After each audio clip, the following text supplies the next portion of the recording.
Dear God, we're at 1080p too. Wow. Hey, folks. I don't know if anyone is watching it. Howdy. We are on the last hours for Life on Cora 5, and I'm not going to be sharing the screen. I'm actually just going to work a little bit because I got some inking and stenciling to get done. But I figured, you know what? Let's go out with a bang. Let's just hang out. It's 10 p.m. for me. I'm probably going to go for an hour or two, or something like that. Depends, if people want to hang out, keep hanging out, and let's just have fun. I mean, we're at 52 backers right now for Life on Cora 5. We fucking crossed 50 backers. Crushing. Oh my god. So compared to no, go on. I'm sorry. You were going to say, Rich? I'm very proud of you, Mike. Very Thanks, proud. man. Can you hear me? Yeah, no, we can. Thanks. It really means a lot. I mean, it's not the numbers that the Incantessi reached, but I don't care. It's definitely a milestone for me. This is about you. It's not about whatever I put out. Blah blah blah. I don't care about whatever. This is yours. It's your moment. You surpassed 50 backers. No surprise, and congratulations once again. Here's the thing: a rising tide raises all ships, and I'm gonna keep saying that. I'm not alone in this. That's true, and I don't know. I was gonna think of something, but I have no idea what I was gonna say. There's man. What up, Pops? There Are he you is. muted, Pops? Oh, you're muted. You're muted, Pops. Can't hear you. Microphones. There you go.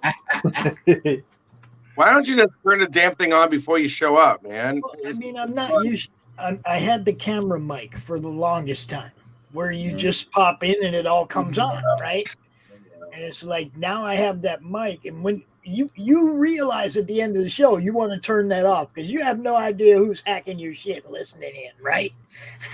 so you turn the mic off. You remember to do that. I don't want you complaining. You know you can join right now.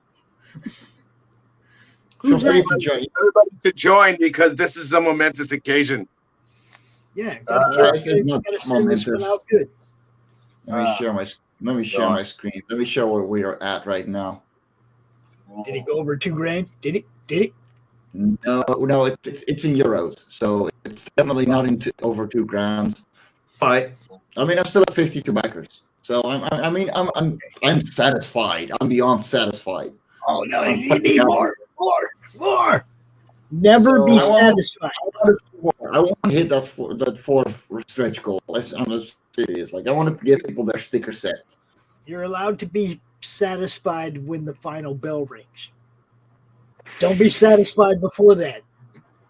No, I have other people right now that are doing it for me. It's insane. Aria put out a tweet earlier and tagged like 50 people. So I'm like, dude, you get this shit. Did you tag all the people that already backed it? Oh my god. Rich, are you okay, bro, or are you frozen? Yeah, I was typing something. My apologies.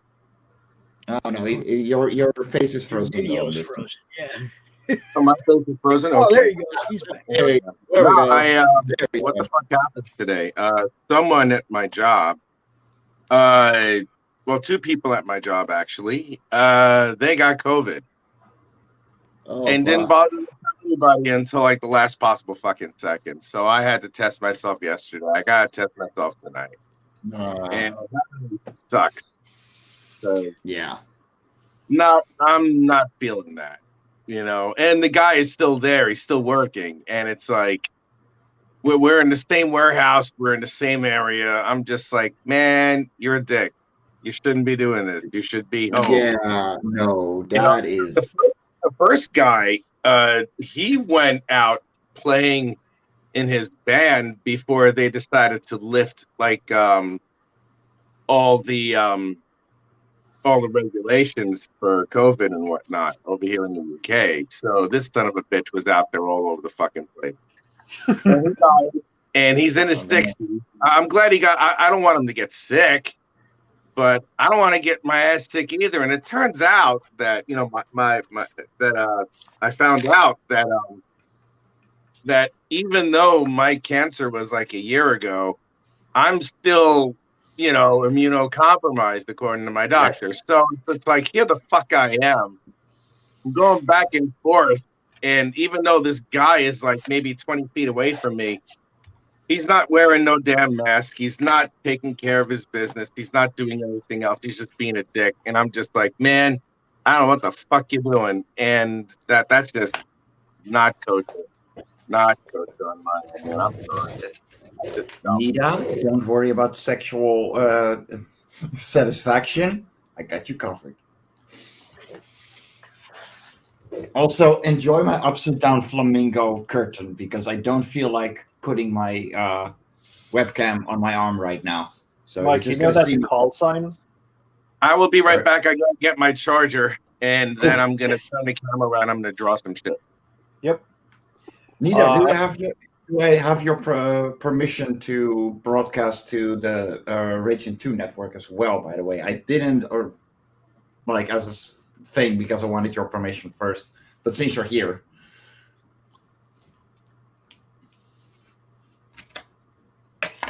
Since you're here, go ahead and set that up. Share, set it up so that Mike don't have to. You just go in there and you just. Well, I mean, I can literally do it from here. Like it's no problem. But I want her permission. Like this is her sandbox, so I'm keeping to her rules.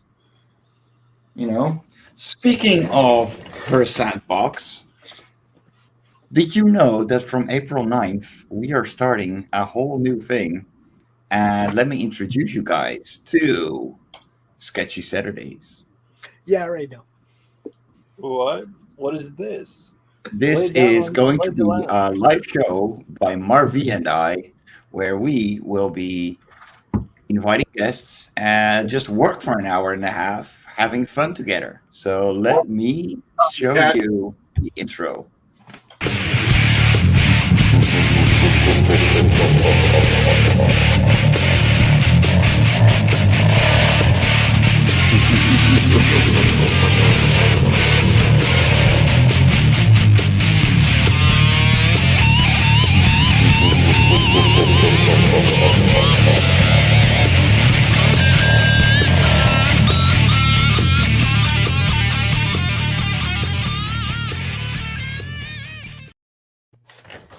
That's right. It's a lot more metal intro than you're actually going to get out of the two of us, but that's okay. Oh my God, you boys are biters. Oh, yeah. We coming. God. Oh, wow. God. I'm looking forward to that one. Rich, you are definitely on the invite list. Like, just give a date. We're starting April 9th. Well, you're also on the invite for the Sunday draw stream that I've been doing. Pops and I have been doing, I don't know, what, the last 3 months? Yep. Well, yeah, and I hop in once in a while, but the problem is, like, Sunday, you do it at a time where if I have to work next day, I have to get up at 4:30. Like, and you guys start at 8 or 9 p.m. for me. Like, I literally can't. Like, me being up this late is a very unique thing. We start at 1 p.m. Eastern, Mike. Sweet. We have to make every Sunday. Let me edit that then. I will tell you that it's like, I get how Mike feels, especially since my ass is working full time. It's not easy. It's taking a little bit of a toll on me, to be honest. I'm a little more tired than I usually am. The Monday Madness show is way later than the draw stream. Yeah, I know. There we go. Now we're on Raging 2 as well. Well, why is it Raging on here? I want to see Nita's pretty face. I mean, yeah, same, but that's up to her. She's always free to jump in. You're lovely. Yeah, guys, consider this the very first 6 Sketchy Saturdays on a fucking Tuesday. Good luck with it, man. Good luck. And it's going to be 10 a.m. Eastern, so 4 p.m. European time once daylight saving goes back in, and I'm looking forward to it. We got some really nice guests on the list. Jake, you are on the list as well. Am I? Wow. I feel Yeah. a little bit privileged, I must say. It's just going to be talking, working, having a nice discussion, just hanging out, like we've done plenty of times before at this point. But will it be like more like topic based? Like, are you gonna run with some daily topics? Probably not. I'm just, if people have the crowdfunders, we're going to talk about that, but it's not going to be, sharing the crowdfunding campaign and showing it off, stuff like that. It's just going to be, talking about it, what the experiences are, stuff like that.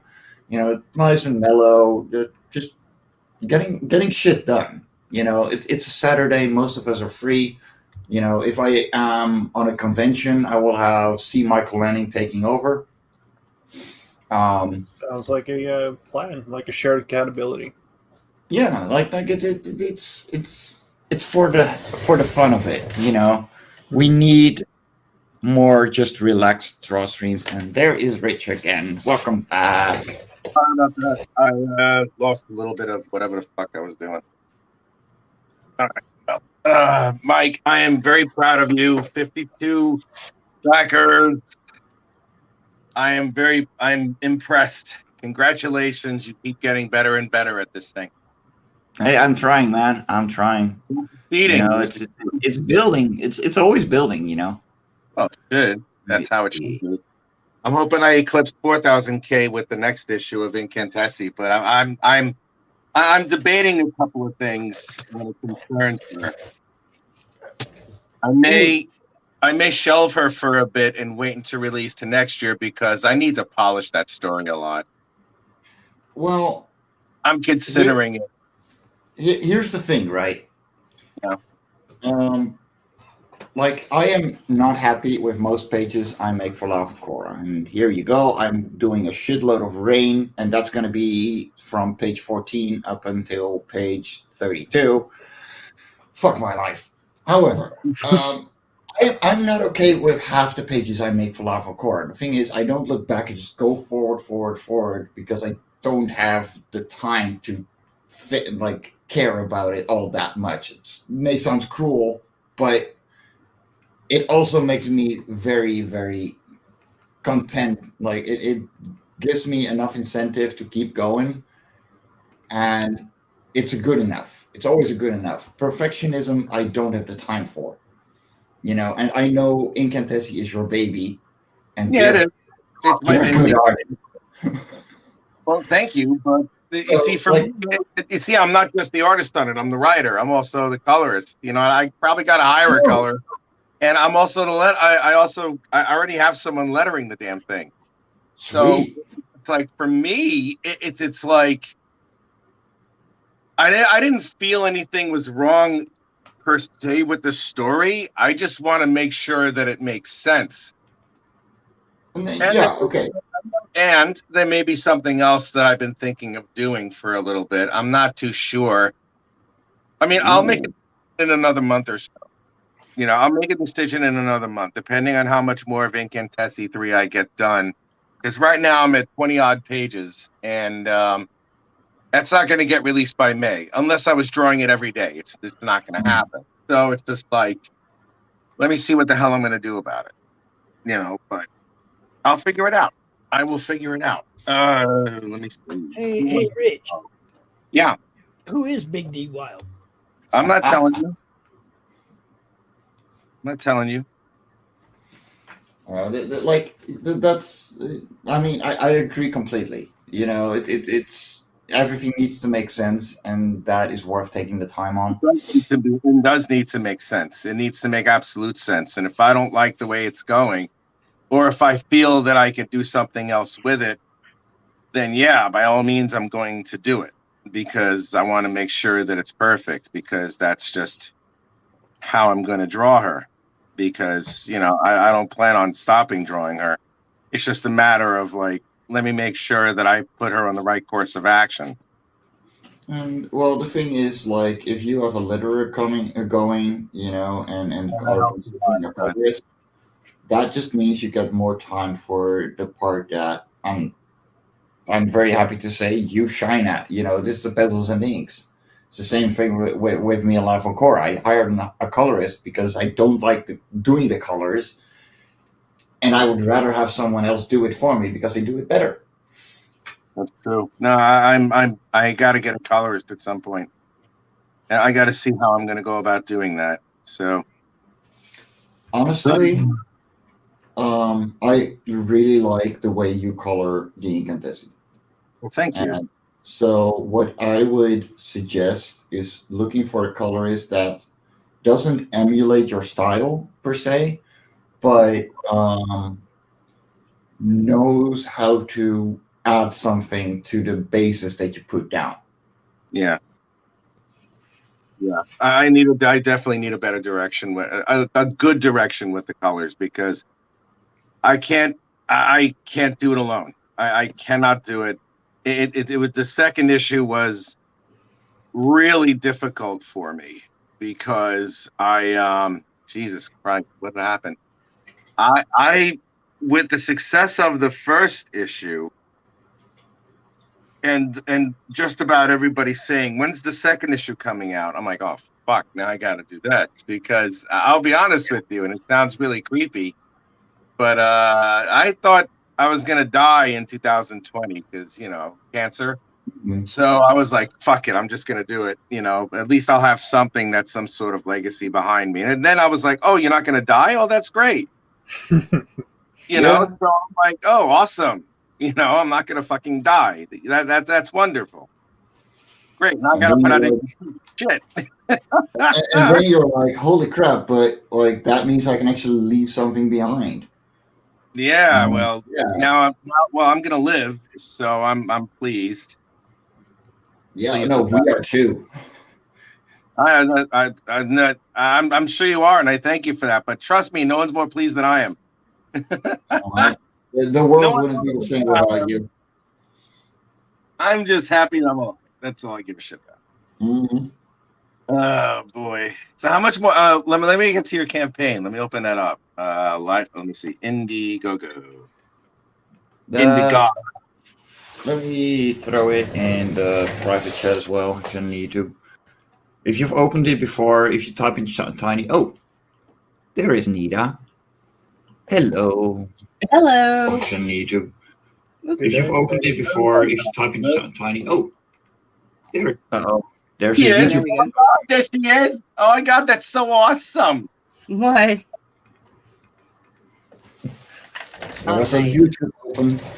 Life on Cora 5 or something. Now I'm gonna look for it. I should find it immediately or something. Life on Cora 5 Tiny Travels. Do you need me to share the link again?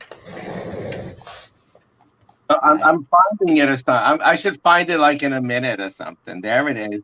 Life on Cora 5 Tiny Tramp. Travis, I will be closing the campaign. Will be in demand for as long as I don't have the plushies. Like literally the day I get my plushies in the door, I will be essentially just sending it like shipping it out the next day. So that's the point where I go out of in demand. So that's probably 2 months at most. So yeah, probably until mid-May, and then it's straight out the door, closing down the Indiegogo, and straight into Life on Cora 6, where I'm halfway on as well. So Nice.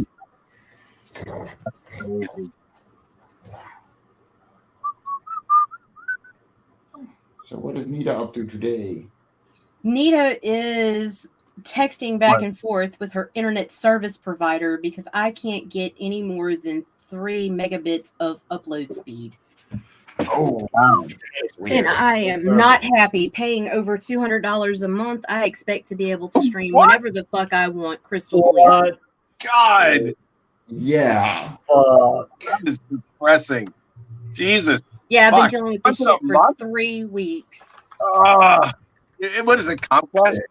It's Cox Communications. Close enough. And I'm about to do a beautiful stream just for them because they're telling me, oh, your speed is fine. My download speed is phenomenal. But when you're live streaming, I need at least 10 megabits for upload. Yeah, that's And right now I'm averaging 2.5. The last 4 readings were 2.5, 2.7, and 3.8. That is shit. That is absolute shit. So I'm going to do a stream especially for them to promote them. And what does Squeaky want? Really, that is fucking terrible. Well, let me show you guys the Squeaky. There she is. She's playing with a plastic bag. Well, that's where is safe. everybody? No one has a face or anything. What the fuck, man? I freeze up. My upload is terrible. And it's like, I don't want to be memed, bro. So I'm hiding behind my furry. I have 25 megabit upload for a lot cheaper, but I'm in the Netherlands. I mean, we are literally contact to the United States. We have the cable running from New York or something to the Netherlands. I am 20. But you can have crystal clear reception, and I look like a blur that freezes constantly and always with an odd face. Well, that's the thing. Like my PC right now is the thing that's keeping everything down. So and because my PC is just shit. You know, it's old, it's shit. I really need an upgrade. Like I need an upgrade on everything. Fuck. Seriously, this thing is 7 years old. It's done its job. It's business expenses, but like good luck having the money right now. Right. So yeah, that's on the list. I gotta save up for the visa so I could stay in the UK. That's about £3,000. That's not cheap. Shit. Yeah, the cost of the NHS went up. So there's two forms of application for the visa. There's the actual visa, and then there's the gateway for the NHS. Now, before I paid $2,500, now it's $3,000. That's why I have the full-time job, and I think if cross my fingers or something, or whatever, I think I'll be lecturing at a school in Nottingham for art, design, film, acting, music, and all that other stuff. I'll be lecturing. I'll be starting in September, so I'll have the full-time job plus the lecturing. So I'm gonna be I'll be busy. I need to get to the fucking United Kingdom for that. So, here's the part where I'm going to brag mercilessly. I had a two-night lecture thing, and from what the teacher told me, who asked me to do this, and he met me at a convention in Nottingham. He said to me, "It's like a lot of students were very hesitant on going, but then they meet you. It's like the best lecture that the whole industry we've had." And I'm like, I know. Naturally, I am well aware. Yes, that is awesome. So they want me to do a 3-week workshop on making a comic, and if everything goes the way that it's supposed to go, I'll be teaching the entire university year, putting together a comic book as a final project or portfolio at the end of the year. So that'll go from September to May. That's some fucking goals. We'll see what happens. We'll see. I'm not holding my breath. I'm not jumping up and down in anticipation. But if it happens, that's fucking amazing. Hell yeah. Dude, so I'll be pleased if it happens. Membership has its privileges, my friend. Yes, it does. It does. Membership has its privileges. So all of you lesser people, go back to steerage where you belong. Lesser people? Yeah, that's right. Yes. You go back to steerage. Yeah. Woo! Oh, dear Lord, I'm so glad I only did trade school. Please, to be honest with you, if I had the opportunity, I'd take all of you, fucking all of you with me. Please. You lived here? Fuck yeah. So I looked over the packages available over my place. Apparently 30 megabytes per minute or per second. I keep forgetting. I think it's per Minute. second. Oh, I thought mine were per minute. Per second. I don't know. Oh, it is per second. Yep, you're right. Second. Yeah, 30 megabyte per second. About $60, give or take. Yeah. Jesus Christ, I'm ready to move. Hey, Pop. Don't come over here. I was wondering. Come to the UK. We have fish and chips and lorries and. I'm in Southeast Louisiana. We have fish and chips too. We fry everything. Yeah, I know, but that's the thing about everything here. It's healthier, you know. I'll be right back. I gotta go. All right. I was wondering where you were, Pops. I was wondering if we were just going to be staring at King Crom. Yeah, I feel that. Wait, you guys are actually paying $6 to $7 a gallon? Fuck. Right now we're paying I think it's $4.80, $4.50 or something like that. Yeah, you we're want- paying like $2.50 Per liter. That's a quart. That's because the pipeline's closer to you than it is to us. Yeah, okay. No, you got your own fucking pipelines. We had one. We did. They did until Biden killed it. Yeah, fair point. Well, he's running on other types of pipes. I'm not gonna Yes, speculate, he but is. his son can fix them up. I think. Crack pipes. They're made of glass. Oh my god. Half the fucking panel just blazing. That's the mood. It's the mood. Shit. Oh my god. Yeah. Fine, I'll smoke it too. It's not gonna be cannabis, but you know. Wheat prices are gonna fly up. The prices No, of actually, food here, now. here in Michigan, it's like there's so much. The dispensary have so many growers bringing weed to them that they can be really picky now, which pretty much opened the black market all back up because everybody's got weed. Yep. That's exactly what happened here too. Hey, we are closing down Life on Cora 5. Oh yes. Yeah, right. That's the thing. I'm gonna be honest, I forgot too. How are you doing, sweetheart? And you guys, if you're checking it out, please, please, please throw in a copy of that Raging cover too, because all proceeds from that cover are going to go to Meredith's GoFundMe to help pay for her final expenses. So that's right. That's really got a special place right here right now. So yeah. So we're looking at about $6 per copy that will come in. And I think that right now we're at like 12 sold. So yeah, we're every little bit helps. Like it was very expensive to transport her body. So closing down. Well, we're the campaign is ending for Life On Cora 5. So y'all do Popeye proud. Facebook user, I don't know who you are, but you're awesome, and I agree. So Nita, check this out. Yes, sir. Christmas, right? Right. A chiller. Christmas. All right. Matching. Oh my God. That's some Dr. Seuss shit there, Pop. Yeah, I know.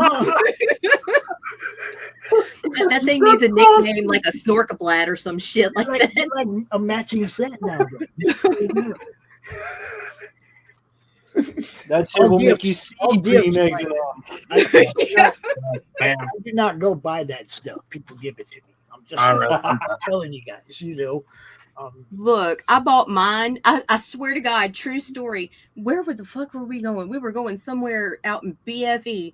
and there was a trailer with a banner out front that said head shop, and I was like, I was like, we gotta Holy stop. shit, I mean, shop. there was nothing for miles, just a banner that said head shop. I'm like, stop right there. Woo! My mom's like, what are you doing? I'm like, just trust me. Oh, it's when we went to the reservation to visit family. Like, so I'm like, pull over. We got to go right here, right now. When you walk in, it is a single wide trailer that has about 3 foot square that you could walk in, and then you could see everything. All the walls were knocked out. You could see had the best selection of fucking pipes, papers, and incense I've ever found in my fucking life.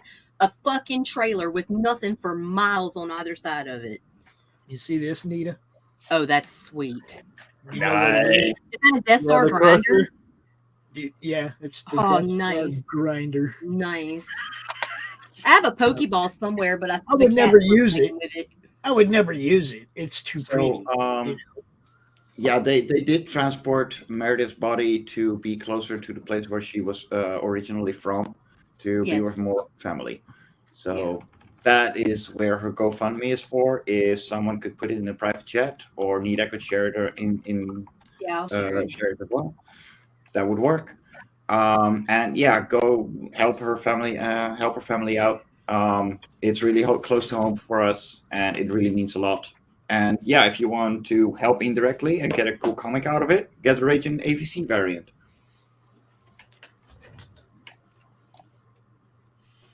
Yeah, we're about $3,000 away from goal on her GoFundMe. Nicely done. The Kush Star. Yeah, you're right, Jake. You know, we took the Daphne Lage Crom art that she drew, and we're gonna make a trading card out of it. Nice. We also, Doc Blaylock did a trading card that's got Crom, the homage to the cover of Amazing Fantasy 15. Crom swinging instead of Spider-Man, right? And then Vic King decided he's going to make the third trading card, which turns out to be Crom as the Death Dealer, renamed Dank Dealer. And he's nice. Dude, it's crazy, man. I'm having way too much fun. I'm just saying. Aside from all the stress, I'm having way too much fun. God. Oh, I know that stress part. But then again, I'm at the end of it, and you're barely starting. Whew, boy. Yeah, we're launching 10 days. Nice. 10 days. It's going to clear 10,000 in an hour. Yeah, right. 10,000 in an hour, and we're gonna hit the variant naked naughty boob cover, and it's gonna be awesome. You mean the Crometta? Yes, the Crometta cover. The Crometta all over her face. And you know what? If you do 20,000, and I hope Russell hears this, we're gonna have the 20,000. The Russell Allen prison scene. Oh my God. So it's okay, Brianna. We've got Crom in so many different ways in this book. It's ridiculous. Oh my God. Are you listening, Russell Allen? Because I'm making fun of you again. Oh, everyone makes fun of. I mean, thank you. Russ makes fun of Russ. Jesus Christ, he looks like he's missing a few chromosomes, man. That paid money, Rich would do it 24/7. I would. I do it all the time. I do it now. I do it already now for free. Oh my God! Seriously, they're all I do it for free. Kindest people I know. I swear to God. Yes, I love him, but I'm going to say whatever the fuck I want about him because he says the same shit about me. Bastard. You hurt my feelings too. I mean, come on. He's making Just Be Gone a real thing. I can't believe they're doing that. I cannot believe they're doing So that. why didn't he just have a picture of his mouth wide open? I mean, Jesus, man. Oh my God. Oh dear Lord. All right, I'll stop. No, you won't. I'll stop. Yeah, I'll won't. stop. That's enough. He I won't. know, See, that's I'm why sure I send a I'm- warning. I'm- When he I'm- comes on something over here, I'm like, y'all please remind Rich I love he's live. I love Russ. I'm not going to say anything else. I'll shut up.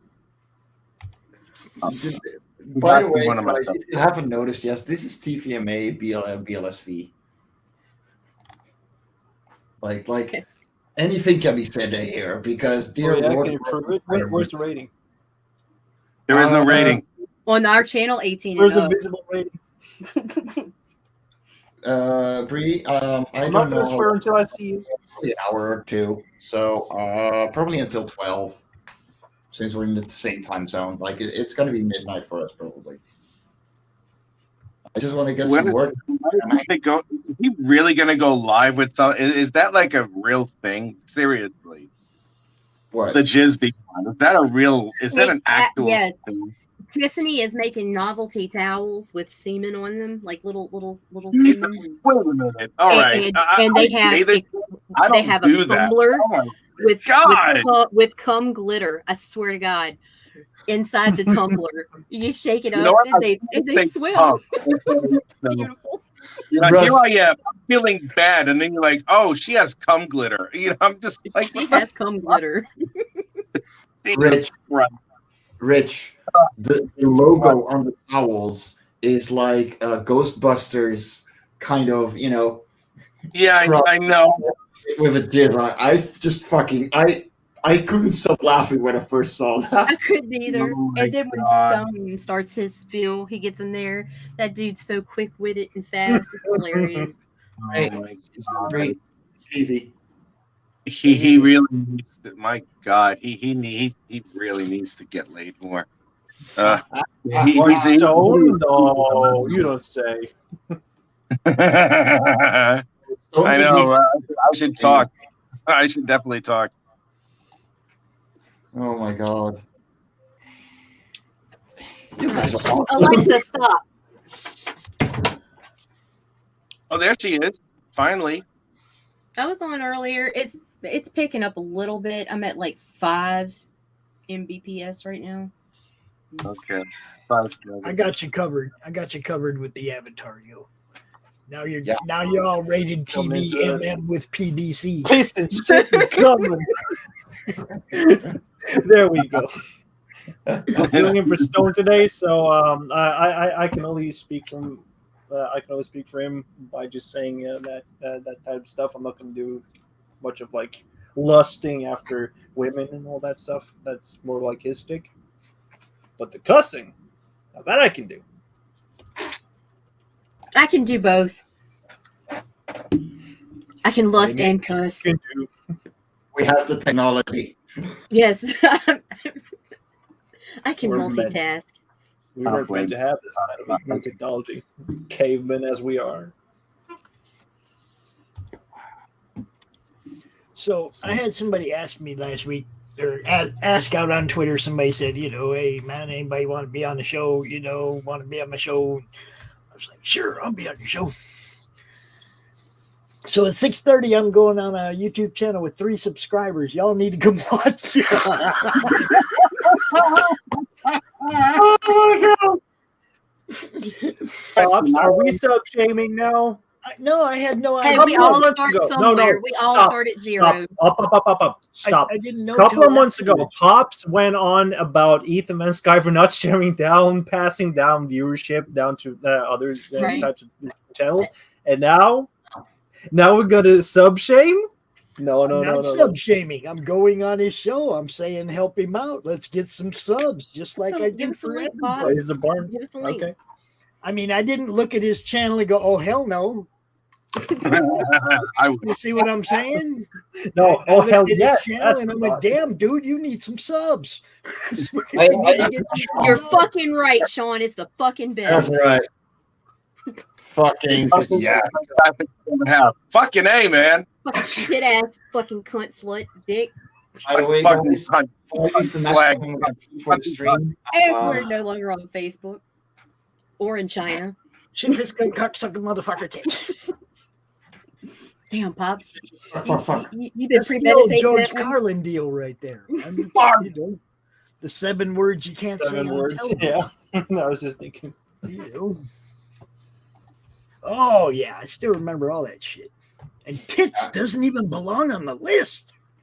Sounds I know, like but I like it. It's nice. I know it is. A I like titties. Titties are good. I draw really good titties too, which is awesome. They come in Look at that cat. The cat's like, give me some, dude. Look at her. Cat's like, give me some, dude. Tip it up. I can't get in there. What the fuck is that? Why am I an incognito? Fuck that. Because you were looking at porn earlier. I look the same reason we all have an incognito tab. I'm looking porn on my phone, not on my laptop. My laptop has special things on it, so I can't look at porn there. Yeah, no, I feel the same way. It's always the phone. Yeah, it is the phone because that's why. Porn on the work PC? What? I like my porn on my phone because it makes me look gooder. Yeah, handy. It's handy dandy, right? It's easier to hide. And it's right. portable. It's like a hands-on device. Mm-hmm. You're busy with one hand, and then you're busy with the other hand. It makes total sense. Right now, and here I am. The reason you like porn on your phone is so you can join in from any angle. Be honest. Exactly. That you don't have to sit up to turn it off. Yeah. Okay. Well, I'm actually not doing that because that's disgusting. So. What's up, Neff? See, us old people, we can't do it on. We can't watch it on phone because it's too damn small, man. That's what, you get the bigger screen now. No. Casting on my TV, casting on the family you TV. can zoom to the important part, Todd. You just be like, zoom in real quick. All right, there we go. How about multicam up the house? Your sister's TV, your TV, that living room TV. Everybody get a mom TV. I get some. Well, yeah, your mama. Smartphone or smart TVs and smartphones, man. Oh yeah. All of these smart devices, I'm feeling so dumb for having shared it. F gets it, the big TV in the front room, man. That's unless you got grandkids running around, then you can't put it on no screen. Yeah, I know, right? No screen.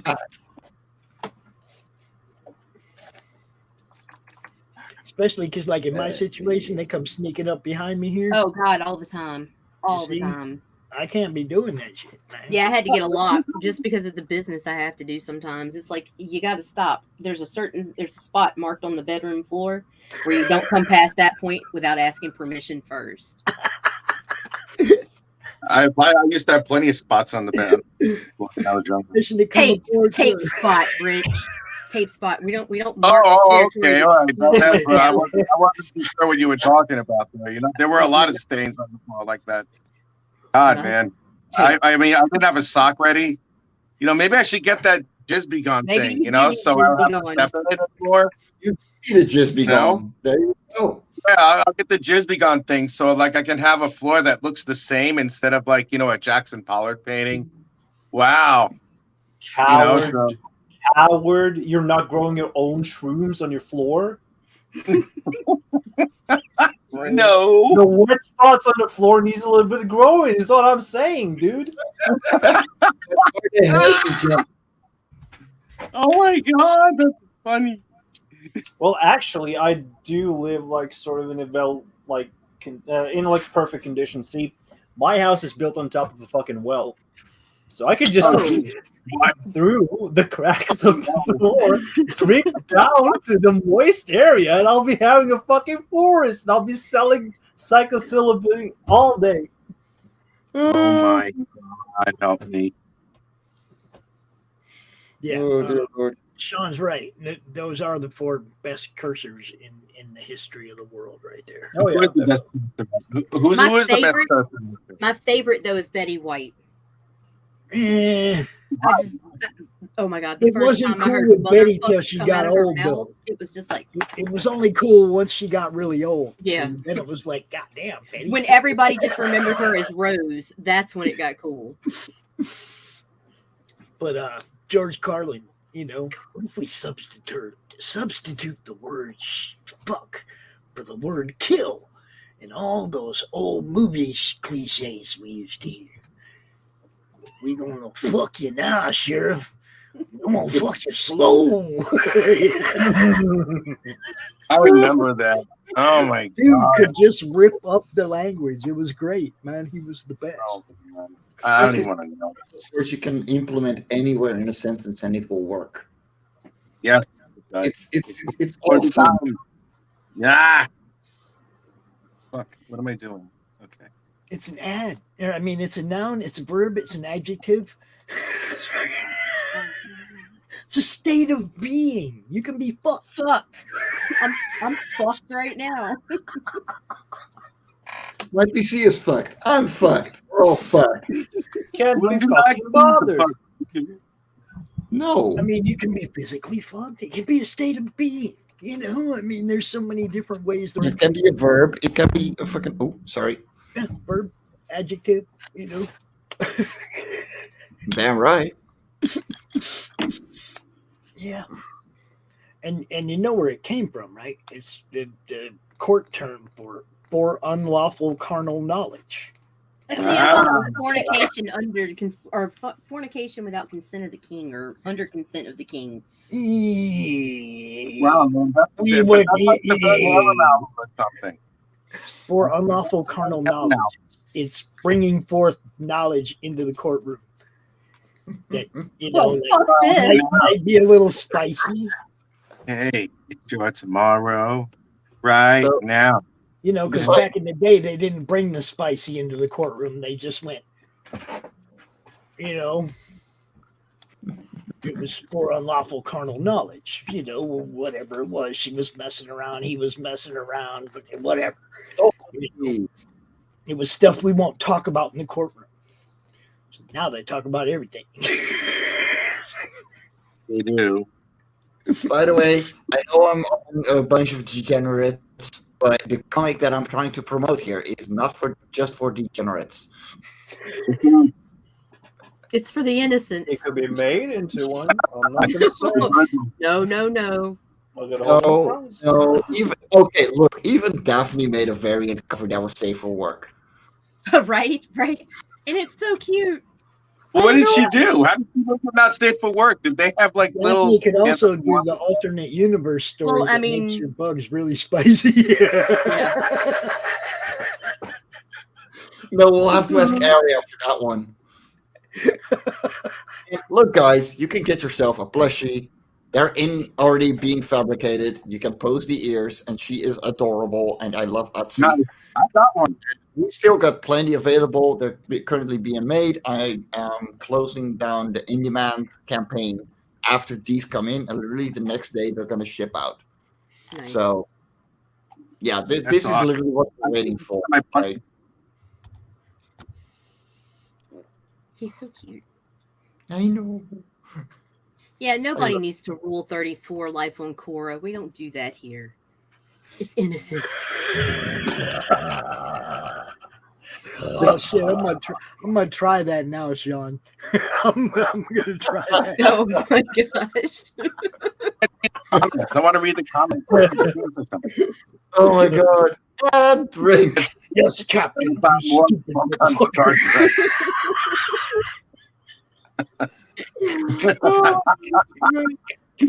That is beautiful. I am not American man, you stupid motherfucker.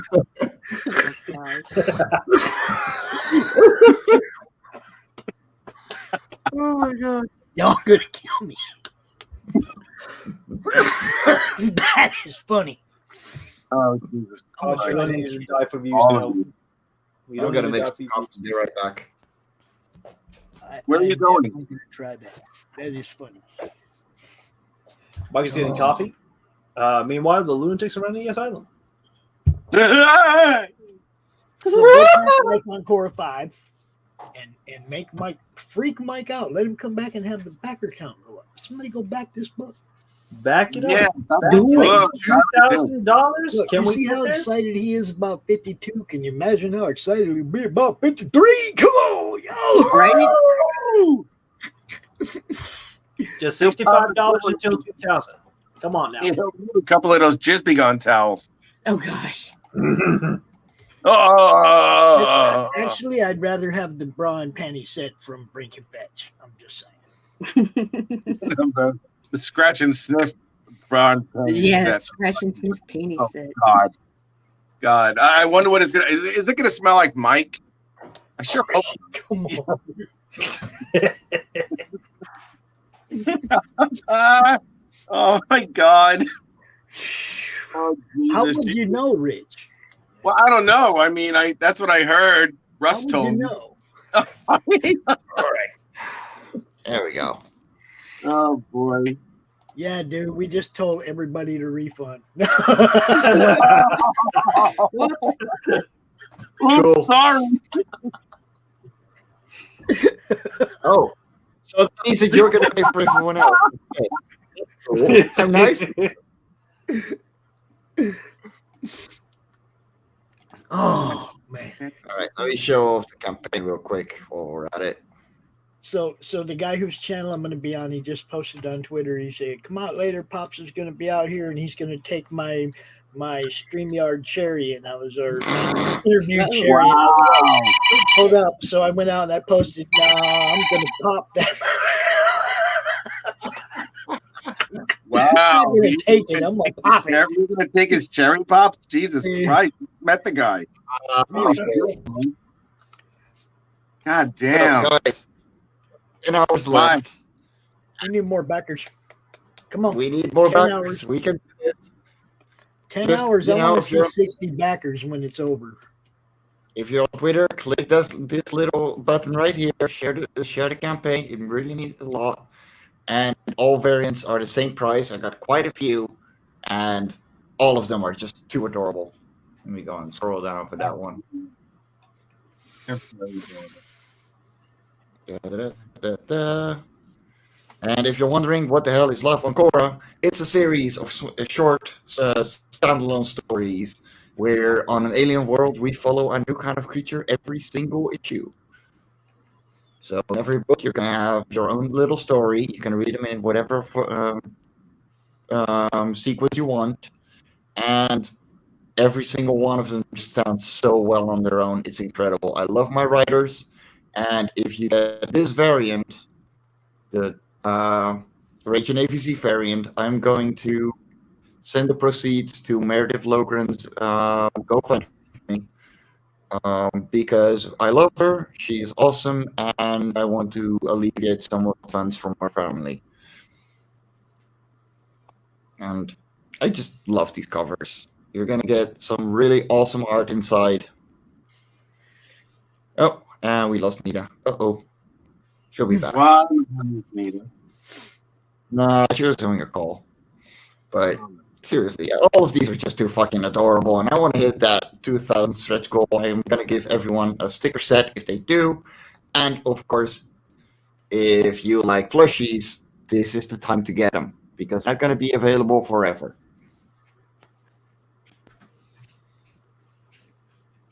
And, of course, we got all the issues. We have The Sin Killer by Marv in a never-seen-before size. So you're going to get your A4 rather than your standard comic size that it was originally printed in. Really dark, really gritty, but man, it's good, and I'm so proud to be publishing that one. Of course, we've got the Radiant Sight campaign that's running a little late. However, the last pages have been paid for, so it's only waiting on the colorist and the creator, the artist, to finish inking them. So probably a month, and then we're done.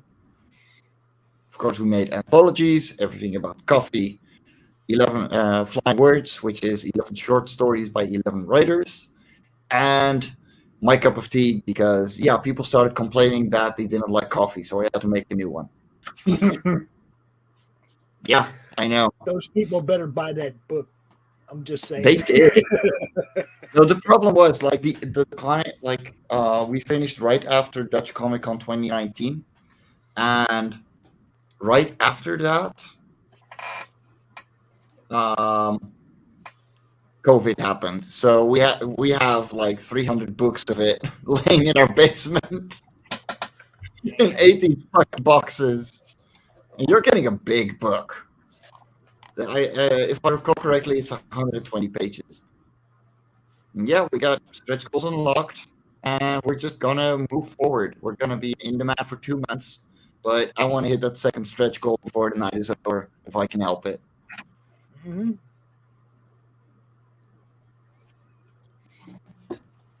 Let me refresh real quick, and I will do something special while we're at it. Yeah. Fuck. Yawn. And now there's 9 hours left. There you go. See, That's amazing. we're really on the last stretch. On the big sprint. And someone has the zoomies right here.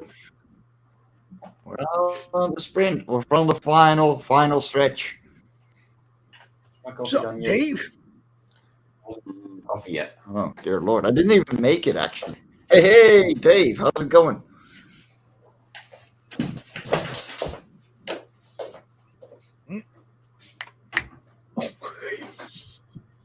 What is that? What was what? I don't know. I heard something.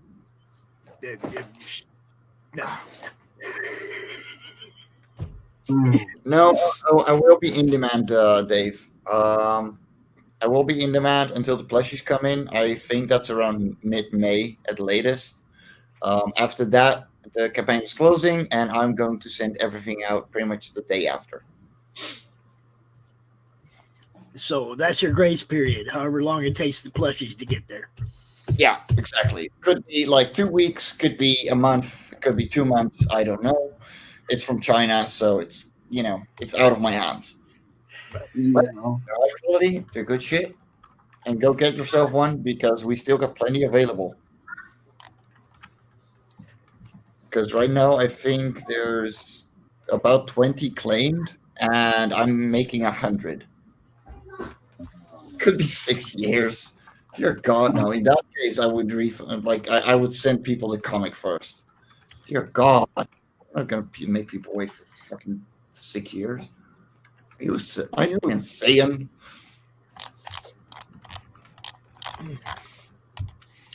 Well, guys, I have to go get ready for this new show on this new channel that nobody knows about. It's called Immortal Rising. Immortal Rising. Well, we'll see. I mean, just come around and yeah. Okay, sure to link in the yeah, Immortal Rising Comic Book is the name of the YouTube channel. So Immortal Rising. Yeah. I think I've seen a comic book on Twitter come around. Yeah. It may have been spam DMs. Oh yeah, Immortal Rising. Yes, Immortal Rising. That's the show I'm going to be on in about 25 minutes. It's his first show, so go give the dude some subs, man. Let's help him out. Yeah, you know that you get a private chat, man. Sci-fi channel movie or something. Say what? That sounds like a sci-fi channel movie. Immortal Rising, starring Steven Seagal, Jean-Claude Van Damme, and Raj Schneider. You stupid motherfucker. All right, you guys have a good night.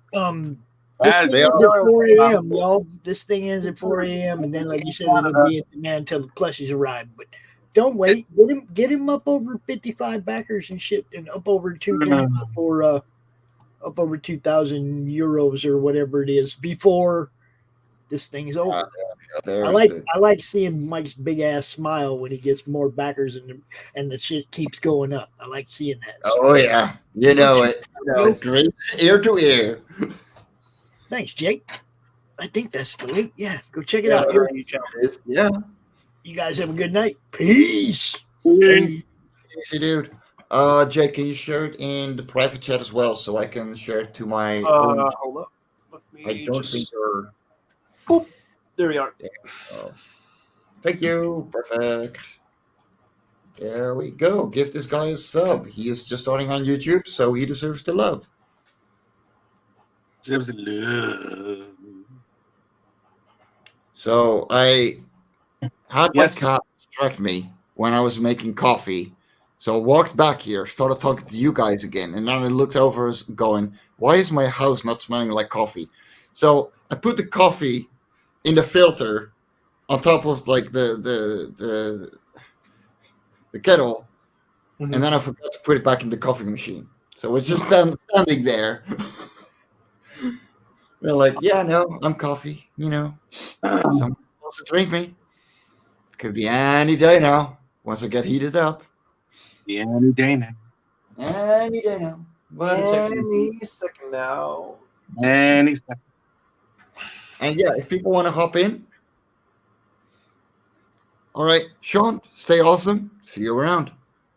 Pleased Bye, to meet Sean. you. Actually, I haven't seen you before. I think. Yeah, time to get my coffee. Coffee. Go for fruit. Fuck. I didn't think I was gonna be this worn out after having like drawing for like 10 hours. Shit. Oh, you poor baby. What? I don't care. I have no sympathy for you. You know why? Because I've done the same shit. And you're an artist, so stop crying. I can't. Woe's me. I drew for 10 hours. For 10 hours, I have his brain. What'd you draw? What'd you draw for? What'd you draw for the 10 fucking? Goddamn, that's a long time. 2 What pages did you of draw comics. for 10 hours? 2 there we pages go. of comics. That's a long ass time. Oh my god. Well, if you looked at my rendering technique, yeah, you would understand. I gotta know. What did you draw for 10 hours, man? God. My comic strip, dude. Bone meal. I don't know what your comic Release strip it. is. The frig. What? I don't know what your comic strip is. It's good. I was just about to segue into promotion. Check out Bone Meal on Newgrounds at 3 p.m. every Friday. Newgrounds, that's still a thing? Holy shit. Yes, that is a very big thing in the independent community. Oh wow. Oh man. Can you Jake, can you do me a favor and send the link to Mike and then Mike send the link to me to that? I would love to see that. Can you help me with that, Mike? I mean, is that possible? Definitely. Thank you. Because I gotta see that. That 10 hours, man. Hats off to you. Good job. No, it's good. He's got a really sure fun it is. I'm sure it's nice fantastic. body. Well, actually, it was more like I spent 4 hours probably on one page, and then I started to peter off because I was just like doing some. I was just like, when you were like at peak, and then you suddenly like drop off, and then you start to pick up again, and then you sort of slowly like decline in like speed. That's how it like stretched out. Yeah, So no, my problem is that I was just on for about 4 or 5 hours, and then I started to like fall down, just like decrease, and that's when I know that I got to stop, or else my line of quality will just like go to shit. Welcome back, sweetheart. Yeah, that's a lot. My hat's off to you, man. That's a lot. Paid up for nothing. That's a lot, man. Yeah, I would like to say I do 10 hours on a page. Actually, for Life On Cora 6, some pages have been taking me 10 hours, but that's what I get for working at A2 instead of A3. And fuck you, Russian bot. Get lost. Get out of here, Gabriella Pritchard. Gabriella Pritchard. Pritchard? That's not related to a certain Star Trek character. What the fuck? Which I do hear is sucking major fucking dicks now in season 2. What the fuck? My mind was going exactly the same direction. Well, what's sucking dick at season 2 now? Captain Picard, season 2. Okay. Can you tell me why? Are you watching it? I am. Yeah, I am. I actually do like it, but I want to hear why you don't. No, I'm not going to go into it. Maybe I'm missing something. I'm not a Trekkie, so I don't like. Okay. I'm not going to like argue about it. But from what I can tell, like season 1 premise and everything that came like bundled with it, I wouldn't be surprised that they were going to be like, oh, it's now going to be an upswing. now that we're going to like establish a new kind of like premise into this new season. Yeah. And this whole like promised child stuff that was in like the first season and all that, yeah, it could have been like good on paper, but the way that they like absolutely just, and I'm not boasting about like being very, very well versed into like characters from the next generation or anything, but from what I can look at it, all the dialogue and all that stuff just like veered me straight off. That was not charming. That was just depressing. It was, a lot of it was depressing, to be honest with you. It really was. I mean, it was a lot of it. A lot of it was fan service, and B, a lot of it was just I don't know. It just took a lot of the flavor and the familiarity out of Star Trek and how it's supposed to be. One thing I'm not a fan of is that they update classic television shows for contemporary times and social mores of our time. You know, that there was this one episode of Star Trek Discovery that I watched, and I paid. Yeah. Well, it was in season 3, and it was like the 3rd episode when they reached Earth in the 31st century, whatever the fuck, right? And the main engineer, who's gay, he decides to talk to Adira, you know, and address her as she. Okay, that's fine. She looks like a chick, you know, whatever. But then she goes, then afterwards, it's almost like she's insulted. She goes to him and she goes, look, I'm not a she, I'm a they. You should pronounce me that way. And the gay guy and the gay engineer was just like, oh, I'm sorry. Now, I'm not, now for me, it's like, if you're transgender, okay, I that's fine. It's not my business. And I would never devalue you as a human being as a result of it. And you know, and this is like the 21st century. Yeah. You know, there's a good portion of us who are a little bit more enlightened than, you know, some cave people who fucking hate people like that. And it's like they're still doing that shit in the 30th century. It's like, here, this is the message. And it's like, it's a shitty message, because you'd think by the time the 31st century appeared, yes, none of that would have existed for almost 1,000 years. And it's like, here, listen to this. Yeah, that's the main argument that has come out of like the whole like criticism against the contemporary Star Trek is that it does not play into, or at least make it believable that we're like progressed, like we have gone beyond these transgressions, and now it's more like what could be pictured as being social problems, and those sci-fi do deal with a lot of the like current climate stuff that are like politically and socially like challenging. At least that's put into the veneer or like under the guise of sci-fi as more like a concept, and tries to explore it through metaphor and allegory. But they've utterly fucking betrayed that. Like every sci-fi nowadays are going to like push and pander to every single thing that just like isn't metaphor, isn't allegorical, either plot-wise or character-wise, and subtext is just dead. Everybody's just ranting about subtext being like a very important thing, but they don't understand how that fucking works. It would seem like everybody's got to go to lit class now just to get what the actual thing means. So, like, to be honest, you know, the way that like I watched Discovery in full. It was one of those where I went, oh my god, they did not do that. Like, speculative science is one thing, but this is overkill.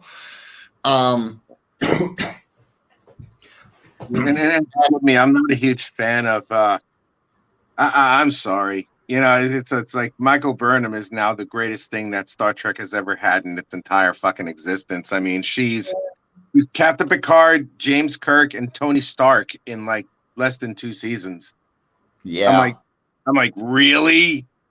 Give me a fucking break. I have nothing against anybody of any race or gender being more than brilliant and more than capable. I mean, but fuck me. I mean, it's like she's all the Avengers without the hammer. Yeah. No, you know? I'm like, all right, calm the fuck down. And even in season 1, I forgot what she did. but she put the Federation in such danger that she was court-martialed. But now she's a captain of a starship. Yeah, that was that. Like, I'm like, what?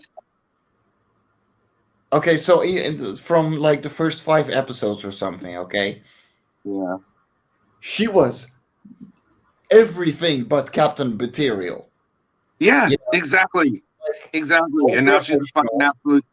Now she's the bestest captain ever. like she's over emotional.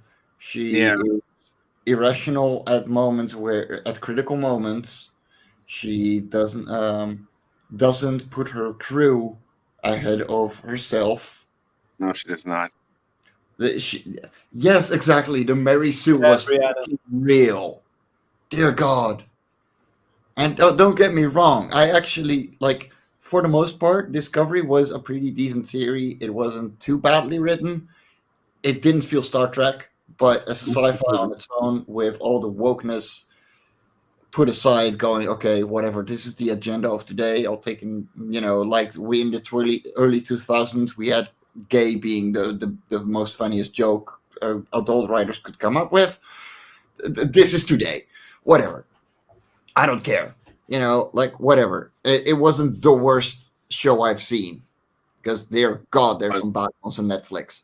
But another thing that I wasn't a fan of is that Star Trek claimed to be among Star Trek Discovery. It claimed to have the first gay relationship on the series, and I'm just like, no, there's been other gay relationships or lesbian relationships on any of the other shows. I mean, Deep Space Nine, Jadzia Dax had a wife who she was still tragically in love with, who wound up leaving. That one episode is a better love story than the engineer and the medic guy. Well, I mean, the engineer and the medic guy were already married when they got on board, so yeah, that's fine. And then telling about them though, I was like, so, okay, great, like the thing with the girl being like, I'm a they, I'm here going, okay, you know what? I can actually get it, because they do explain it in a pretty decent way, where she is actually multiple people thanks to a symbiotic relationship with an alien inside of her. You know what? If you really think about it, Trill are like really a transgender race. Yeah, no, like it that on its own was a very good explanation, and honestly, it completely justifies the they and the pronunciation of it. I am cool with how they did that. Yeah. But right as you hear it and you have no context whatsoever on why, yeah, it feels very forced. Yeah, I don't like it when it's forced. I mean, I don't like anything written when it's forced. It's like, I mean, that was pretty much all of Doctor Who with Jodie Whittaker as the Doctor. Every single thing that they ever did was just forced. Well, there were decent episodes with her, but what I found is that all the good writers left. I'm sorry to say it, BBC, you done fucked up, because all the good writers left. Well, the Chibnall was the showrunner, and he's a crap ass writer. He's terrible. He was terrible for Doctor Who. I'm glad he's gone. I am absolutely happy. Chris Chibnall was a shit writer for Doctor Who. Yeah, you're right. In Enterprise, there was a neutral third gender. Yeah, you're right. Yeah, exactly. There was.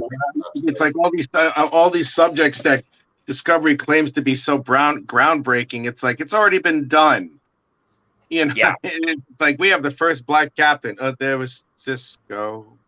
So, guys, if you want a very good hard sci-fi, back Life on Cora. I love Life on Cora. It's a great sci-fi thing, man. I dig it.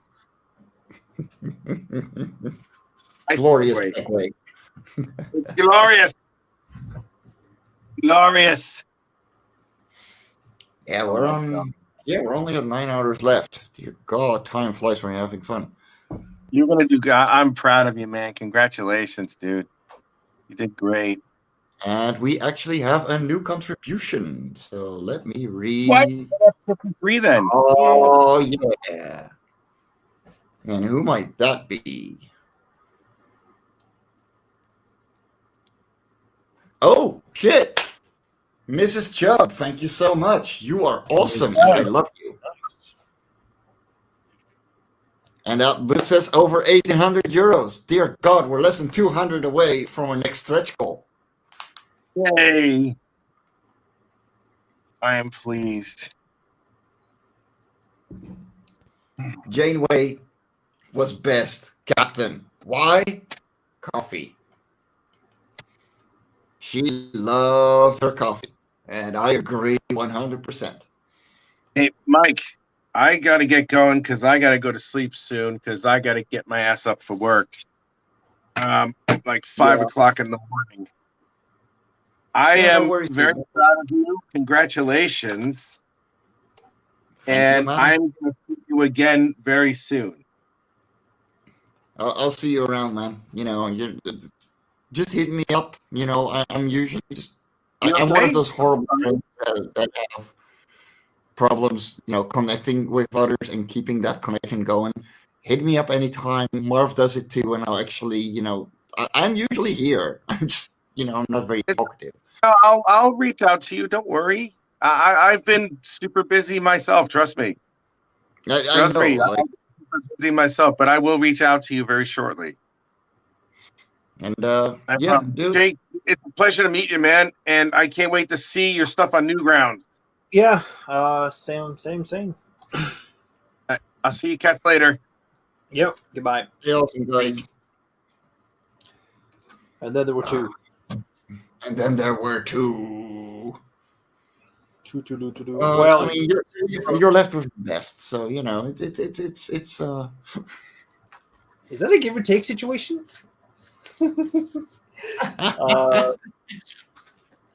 Yeah. So currently now, how do you feel like about the whole campaign as of now? Okay, so financial wise, we actually broke a record because you were there with the launch party for 4, and you remember the global frequency getting the 1,000 euro tier. So we actually, if we take that one off, we broke Life On Cora 4 financially and on backer count. I am over the fucking moon. Do you feel like I'm trying to like formulate a couple like questions because I feel like I should be like prodding you and just ask. I feel like I want to like ask things, but I'm so fucking slushed after having like worked. Yeah, no, I get you completely. No, like, but it's like you're at like an approach trajectory. I looked back, right, a couple of, with the other campaigns an hour ago, and I saw like you're climbing steadily, even though that it's like a new record right now. Do you have like the faith that it will be like projecting upwards even still in the 6th campaign? I think so. I mean, there's a couple of things coming. You know, I'm thinking of the Life On Cora Explorer, which will be illustrated prose that will be done by myself, giving a lot more world building and stuff like that. Mm-hmm. So that is a book that I'm slowly starting on. But, you know, there's the volume coming with the rework of Life On Cora 1 and 2. But yeah, we're working on it, and I think it's gonna keep growing. You know, it's the thing is like from Life On Cora 1, I already had a proven product. You know, I immediately had people that wanted issue 2. So for me, it wasn't a matter of whether we would make the goal at the first time or not. You know, I did a Kickstarter for Life On Cora 3 around this time last year, and it failed hard. Yeah. So like I made like 700 euros. So I was like, okay, we're not going to give up. We're going to go to Indiegogo, and we made 1,280. So okay, Indiegogo is the audience that I need. That works for me. You know, and I still fulfilled. I lost money on it. I don't care. Life On Cora 4, I made money. And Life On Cora 5 right now, if I just go on the printing, I'm still making money. You know, I'm just about cutting even. The plushies are a separate thing. I always treated them as a separate thing. They're just available. Like they were such an investment. If I were to cut even on this campaign, I would have had to raise 3,500 euros. So that's its own thing. I paid it out of pocket. That's fine. I don't care. Like this is a goal for me. I wanted to be able to hold these plushies, and I know other people did too. That's why I'm making 100. Mm-hmm. But the comic is the goal. I just want to get it in as many people's hands as possible. And 90% of all the people that backed in this campaign were returning customers. That should tell you enough. Yeah, that you've established a good solid base as of the last couple of campaigns as well. Have you also seen an uptick in like the like purchases of previous numbers, like the Oh, yeah. yeah, right. Let me open the perks report. How about that? So we can actually look over the details in the background. Doesn't show any info about anyone, just the numbers on which thing got taken how many times.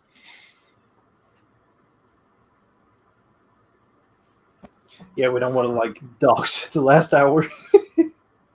No. We don't want to dox anyone. I'm not going to dox anyone. This is literally what all the things that I have. I got all of Life On Cora 5 variants, which were 8 of them, which was overkill, but it's the 5th issue. I was allowed to go crazy. And I got so many of my friends in on this. And all of them are going to get comp copies. So, like, after this campaign, if you still want one of those variants, the only way you're going to be able to get them is through them. And they're only going to get like 10. So, yeah, like you got the Etsy plushie with the catch-up tier that got taken once. You have the Etsy plushie with the physical copy, which was one of the most popular. So yeah, that's 50 euros. That was a big chunk. Then you, of course, you got the Etsy plushie alone for some reason. Someone actually took the plushie separately. I put a discount link for the Area Black variant on the launch stream with the bargain bin. And then the digital catch-up tier, 8 people, like quite a few new creators that just wanted to support and see what it's all about and get the whole series while they're at it. For 12 euros, like $14, totally worth it, I'd say. Yeah. That's 5 comics for the price of 4. 5 comics, and that'd be like how many pages per book? 22 for the first one and 32 for every single one after. Okay, so you got good of around 200, 250-ish. No, you got 150 comic pages, excluding the back and excluding the covers. You got 150 comic pages. So we got that sounds pretty fair. Yeah. So there's this. I gave people that signed up a discount, and I'm going to keep doing that. So that will gave you about 20 to 30% off on most tiers that I offered in the first place. A lot of people took the discount catch-up tier. So that's, 5 new backers taking the whole series too. Then you got a discounted Explorer pack, which was taken on the first day as well, which is all variants plus the plushie at a discount. And guys in the chat, if you have any questions, feel free to ask them as well. And people took just the discounted Life On Cora tier. That works. Some people took an extra plushie. So many extras. Like, it's awesome. And of course, the Rage variant is doing really well right now. And again, that is going to go to Meredith's GoFundMe, and that's one that, I'm really glad to be able to do.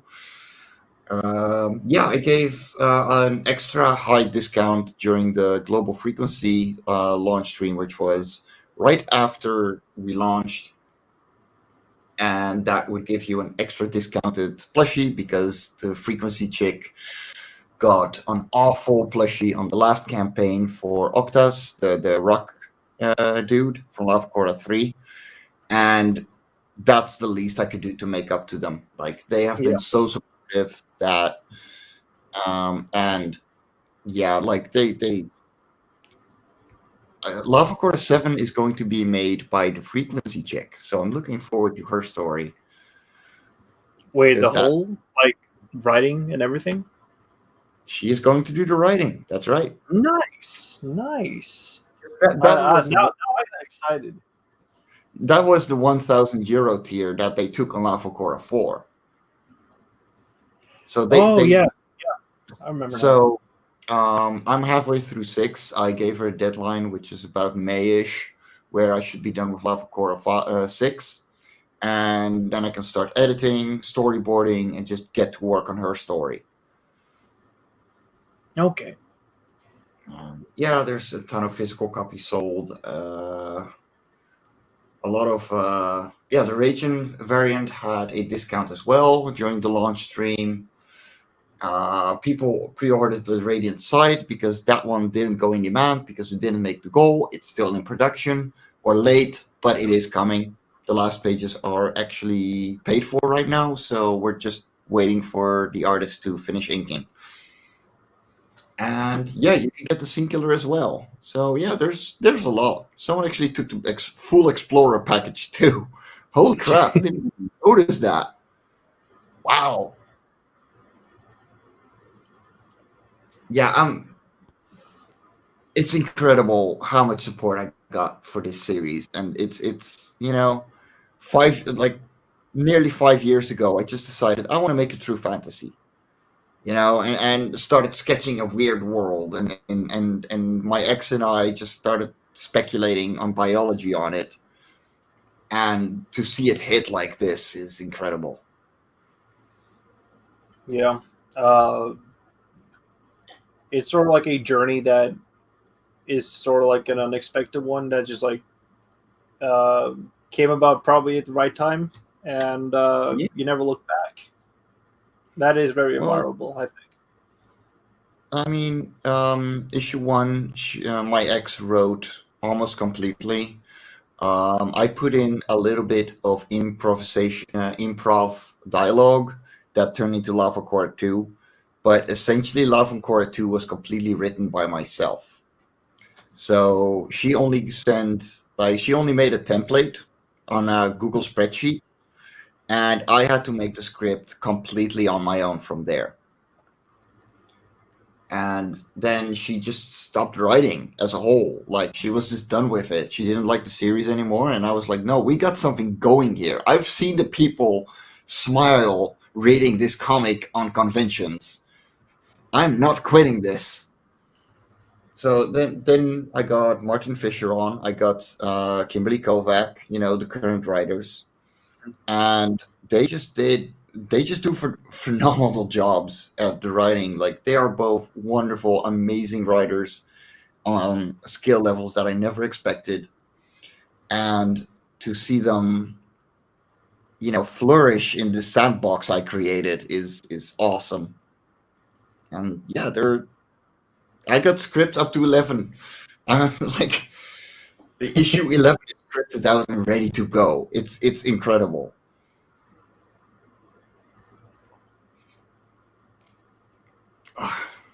And I'm probably gonna hit you up for a variant cover for 6.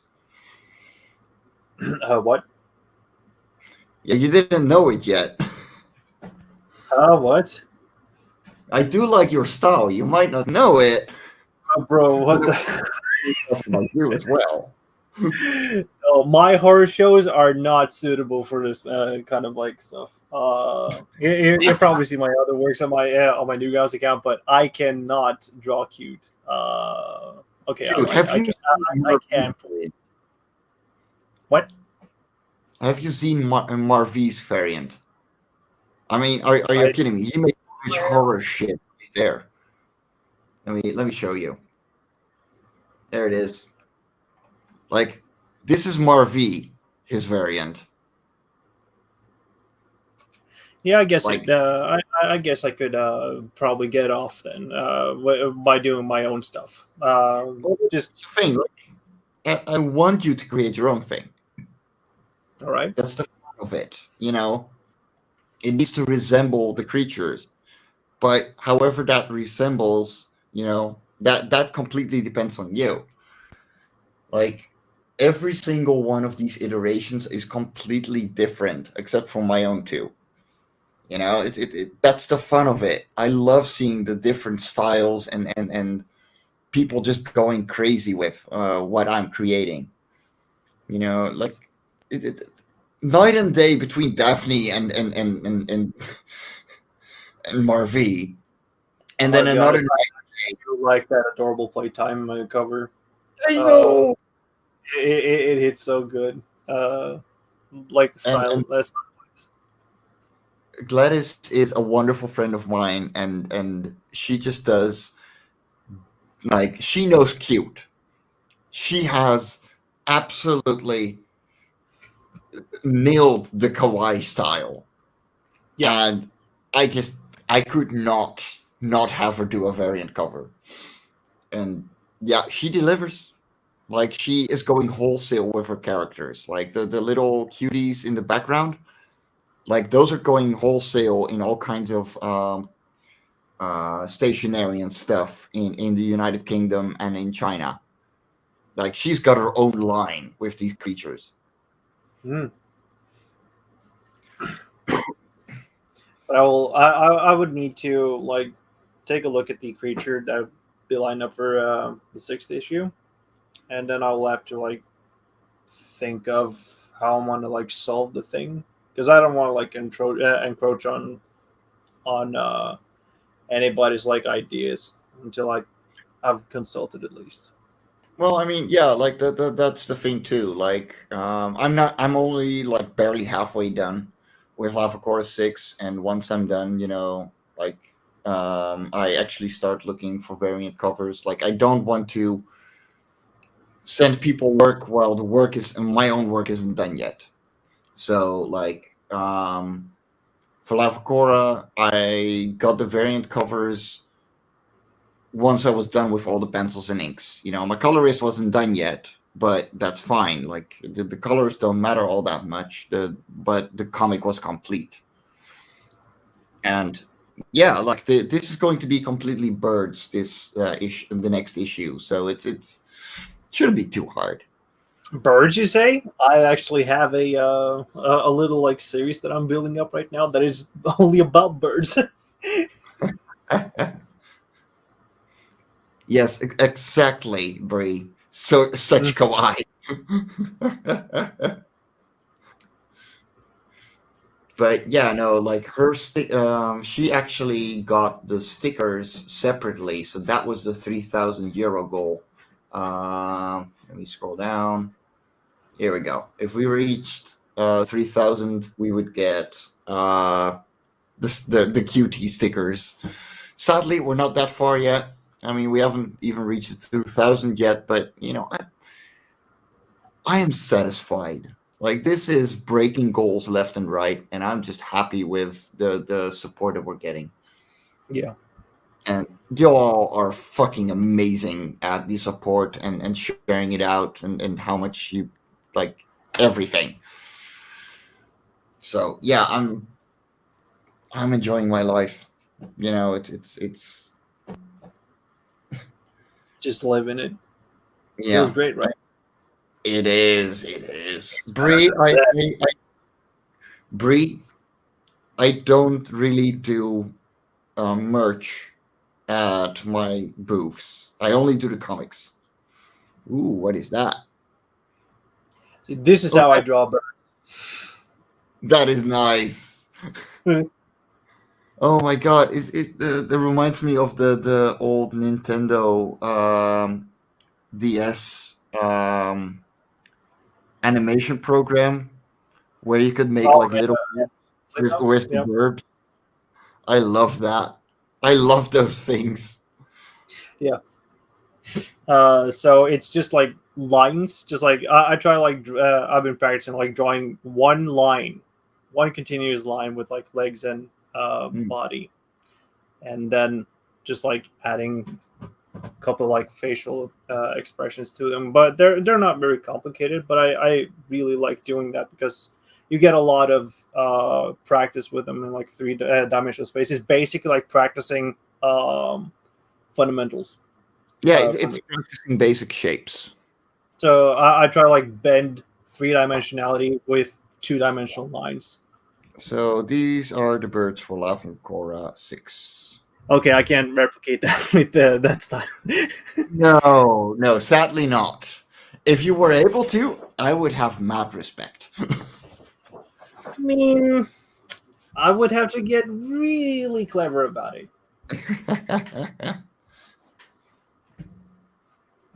Oh, the little egg in the candy and his candy corn buddy. That's adorable.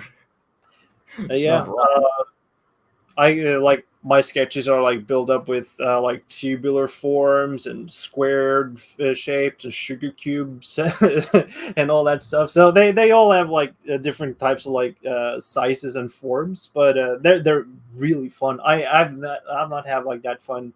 I haven't had that fun like in years. They're really easy to do, and it all came to me when I was like at the job application center because I was just like really depressed at the time. So I needed to like vent, and those just like popped into my mind. Just like started like drawing them. Absolute blast, and it's very, very therapeutic. I think that a lot of artists should do like that in private too. Like draw something that is that doesn't take much of effort, but at the same time you get something out of the system, and it makes you feel like content. Not complete, but content. So like like consistent and expressive, like that comes with doing it, like your style is something that you grow into. It's something that isn't determined until you're like 35 or something, and even then, if you want to fix it, Bree, feel free to jump on if you want to join StreamYard. Like the link is pinned in the YouTube chat. At least of my own YouTube channel. I don't know, but I will share it again. I'm only going to go for like 15, 20 minutes more. But like the thing is, like when I had a very bad, really bad art block at some point. It must have been like 4 years ago, and I just could not get anything out of my hands. And at some point, I just grabbed a brush in Painter's Style, like a painterly brush with like very strokey. Yeah. And I just made I just started doodling like a tornado, and then I put a bird in the middle of it, and I was like, "Holy crap! That's one of my best fucking pieces ever." Yeah, it's like I think confidence creeps up on you, and then you're not letting your guard down as much. So I think giving more of a shit feels just it's just like the right way to go. And I've been like, that's a valid reason. So I've been struggling a lot recently with my fucking downward spiral. I've been documenting that throughout like multiple streams now, just like in the chats. But I've sort of like come to the conclusion that I'm at the point in the adulthood where where it seems sensible to just like shut the world out, and only let in the things that you want to like have proper attention to and towards being like surrounding you, because you can't like go around and pretend that you're going to be like informed and not have like an active participation in it. You can pretend that you do through like viral discussions and all that, but at the end of the day you don't change minds. You only stall most of the time, and like actively going out and seeking out this shit that will not like effectively contribute to your productivity and your well-being. And then you're like, and then I'm like, whipping myself over that I'm not working. I think like I need to cut it out. I need to get off that fucking black tar heroin that is called my internet addiction. I need to Yeah. I need to step off the gas and start to like focus on my own stuff. Well, that's the thing. Like it's the worldwide time waster. You know, it's that's what a WWW stands for. Because dear God, it's a time waster. I catch myself being way too distracted by the internet as well. I found that like I just take my pages to cons the last few. I've been taking my pages to cons the last few weeks, and I got so much more done in those weekends than throughout the week because I'm promoting, I'm talking, I have to be on live shows. Like 80% of my time is just spent here or working on my side job, and maybe 20% is working on art. Yeah, and I need to like prioritize more. Like I need to change my life quality around to actively work more to get more, Yeah. and sort of like get out of that whole like sidestepping issue that I have by just like finding a way or like an alternative, like to study it and like sort of like break down and analyze things. I need to actively take initiation now, and that's sort of uh, another way to save cash. You know, you're not going out actively spending money that you don't have and all that stuff by just like Mhm. keeping yourself at bay, in a sense. I think that's sort of like the problem that a lot of kids who don't have like my kind of like uh, style of like living, when they face boredom, they ultimately go out and like party and drink and all that shit, and sort of like try to escape boredom that way. Mhm. But with like whatever happened like today, with like gas prices and food prices and all that kind of like trash, like movie tickets now are going up on the prices and all that stuff. You're not supposed to be like outside and like live anymore, but you Yeah. could still hack it. You could just like go outside and just go around a park or like a forest or something. That's for free at least. Yeah, I mean, one of my favorite activities to just go outside for is grab my bike and just fucking go out. You know, and I'll see where I end up, and if I need to, I'll take my bike and the train back home. You know, because like I don't like going to a bar anymore. I don't like um well, I don't like going for long walks. It's not my thing. Though I've done it quite a lot. But I do really like enjoying bike. I really do like bike rides. So that's what I'll do once in a while. You know, once the four walls are collapsing on me, I'm like, I need to get the fuck out. You know, Yeah. and it's one of the best ways to do it because you get an athlete's high. It's very stimulating for the brain, whether it's walking or talking or whatever. And we have a new backer again. Oh, really? Ah, Gladys finally. She didn't get a plushie. She told me she would get a plushie. Damn Uh it, oh. Gladys. Brianna says, "Bye, car. Very Dutch of you, Mike." Yes, it's very Dutch of me, but I'm also the type of person. Like last year, I actually did a full bike tour from the top of the Netherlands down to the very bottom of the Netherlands, and that was fun. I just completely followed the eastern border, and that was so bloody beautiful. Also, next time I'm gonna do it the other way around because the south of Netherlands has hills and the top doesn't. And dear Lord, after 6 days of cycling, about 80 kilometers a day, you do not want to go up 5 kilometers of hill. I don't know. It sounds like my territory. Well, Yeah, not no, 5 kilometers. More like a steep. Like I don't know. If I want to like explore, like explain how Norway works, like from south up to north, it'll be like a high rise. You climb sort of like the mountains, and then you mhm, suddenly like hit the top of the world. You're at the like cap, and then you go like up and down, up and down, up and down from there. yeah, No, like we have one city in the Netherlands, and that's entirely built on a hill, and like that is pretty much the biggest hill we have. So you got one Heerlen, which is just one town. You just go up and up and up and up, and my destination was just on the other side of the hill, pretty much. So you go up and up and up and up and up, and then you have 2 kilometers going the entire way down, like 20%. Oh my god! Don't do that if you have an extra 30 kilos on your bike. And calluses. Let's just say my calluses have had calluses from braking. Because, whoo boy, that was no fun anymore. Whoo boy. Jesus Christ, that was scary. I think it was going 50 kilometers an hour. 50 kilometers, like down 2 kilometers? Shit. Yeah, that sounds dramatic. And it wasn't even a racing bike.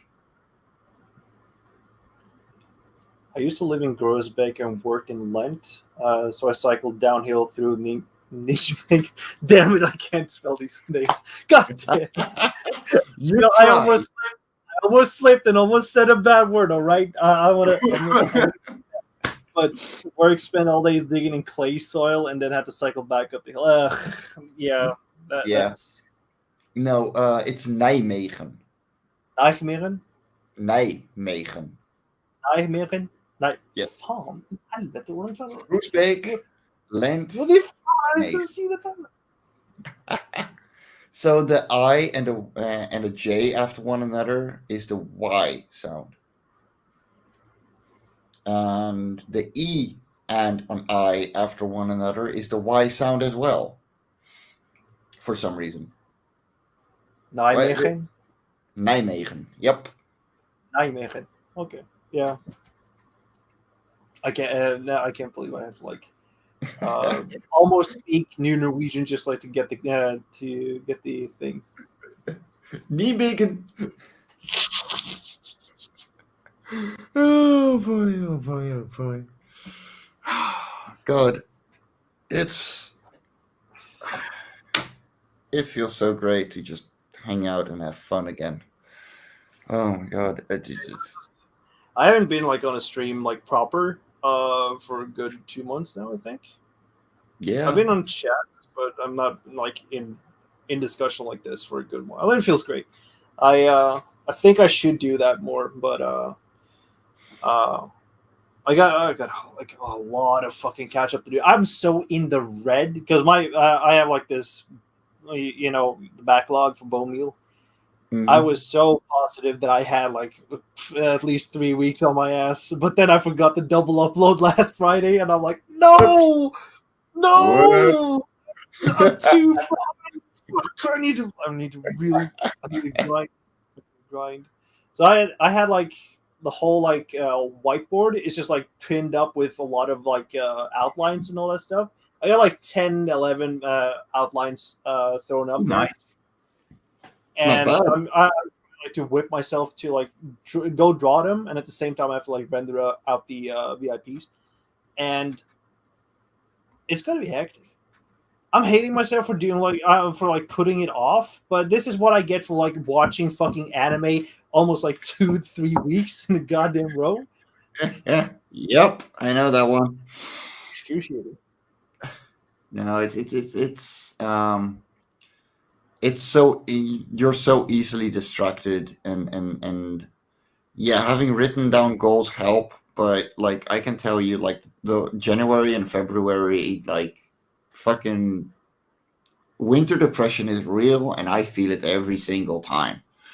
So like January and February, I did 3 pages for Life On Cora 6 in total.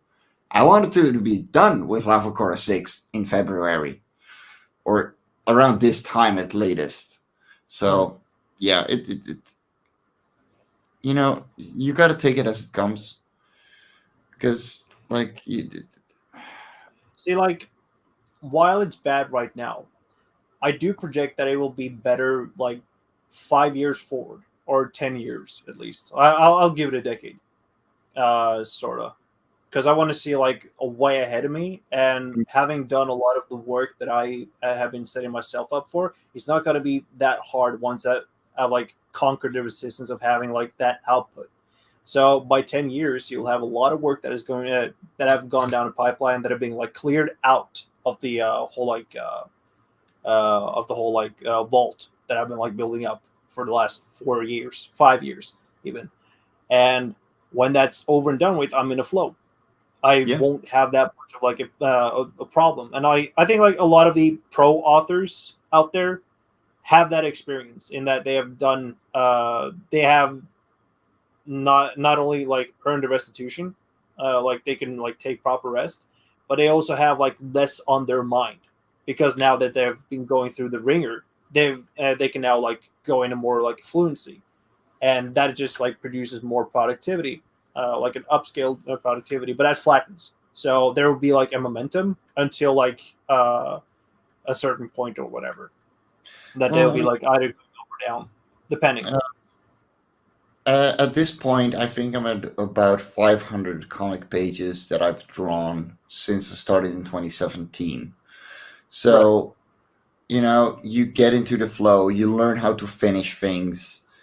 It's very much a progress. It's a skill you got to learn as well. Like being able to finish something. Oh dear Lord, it's hard. You got to be able to let go and move on, and it's never easy. And just the flow comes with age as well.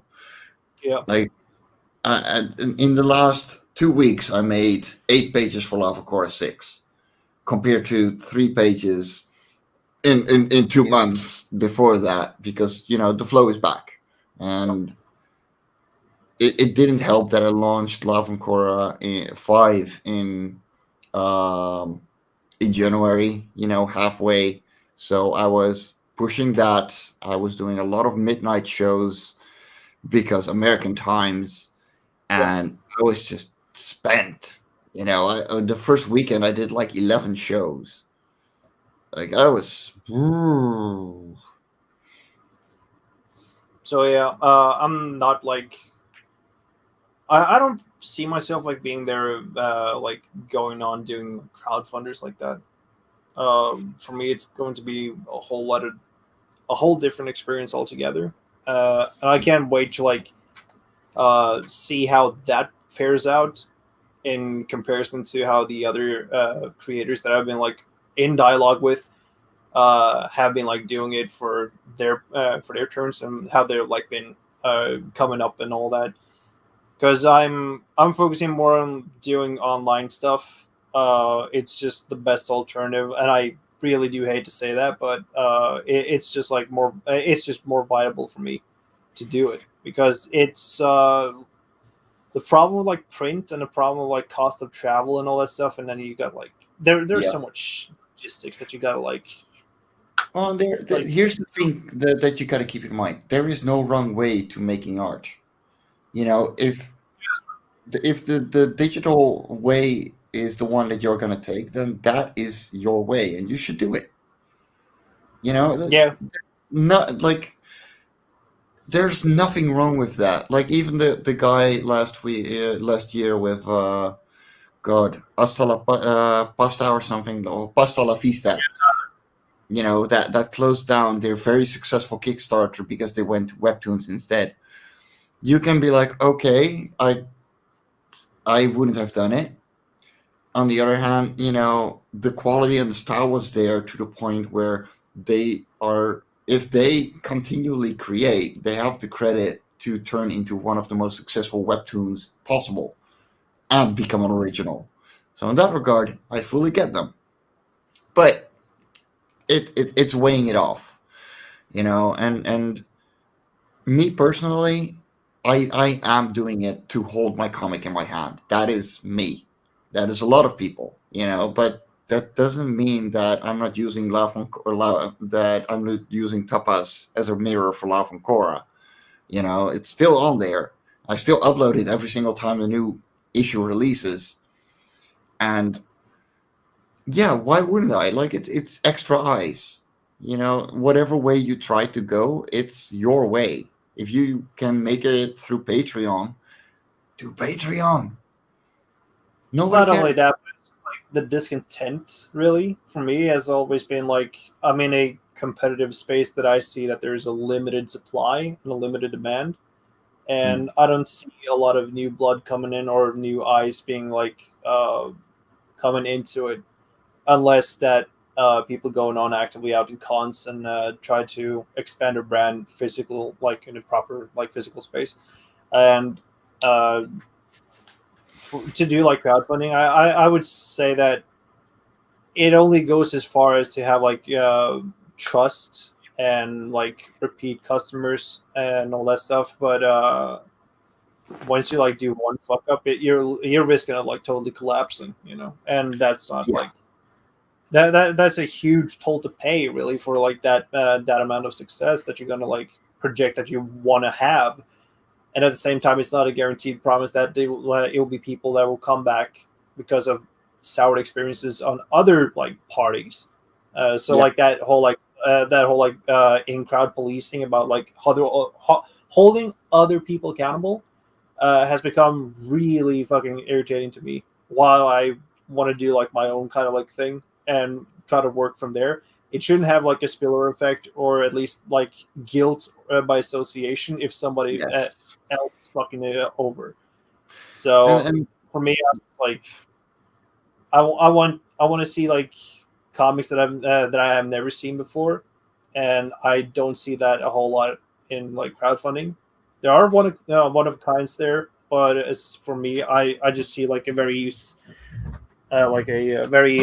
very samey ecology creatively and storytelling wise. I mean, on Indiegogo, that is much more the case than on Kickstarter. I will, and I still agree to completely, like, it's still a superhero dominated market. However, thanks to Kickstarter and Indiegogo and a few others, the option to get more than just that has grown, especially for the American market. But as a Franco-Belgian creator, like, we get everything anyway. Like, Yeah. none behind me in that bookshelf are superheroes, except for maybe one or two, and they're indies. It's um. And if I were to put La Cora to a publisher in the Netherlands, I could probably get it published, no problem. Because it's out there, it's different, but it's exactly what my audience wants. And yeah, like, we love comic strips, we love graphic novels. You get the whole ordeal. And yeah, crowdfunding is a very limited pool, but when it comes to funding something, you never take money from one single place. You know, Conventions give me money, my website gives me money, the Patreon I have to start setting up again.